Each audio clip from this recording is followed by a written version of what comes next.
silang magpa-individualize. Andito sila at sinasabi nag-usap-usap na ang mga miyembro gusto nang magpa-split. So, bakit hindi ito masagot? Pwede ba?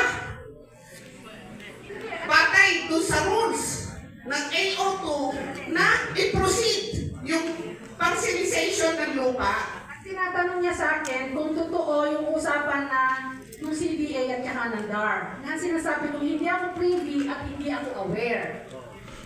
Pero, ganun pa rin yung ano namin, pag covered ng split project, consent talaga ng mga ARBs ang kailangan para split siya, hindi na co-op. Mali lang tayo doon. Pero ang question niya kasi is specific, hindi naman din nakatuon. Na hindi pa naman siya, ano pa rin, hindi pa rin siya included sa split project.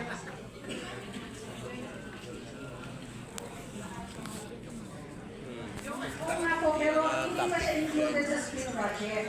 Tapos sinabihan kayo ng Maro, Coordination. na hindi pwede siya mag-parcelize. So, ang sinasabi ko, hindi ako privy ko, hindi ko alam. Pero starting po yung ano natin, na pag-cover ng split project, at gusto na magsasakang pa-parcelize, individual title po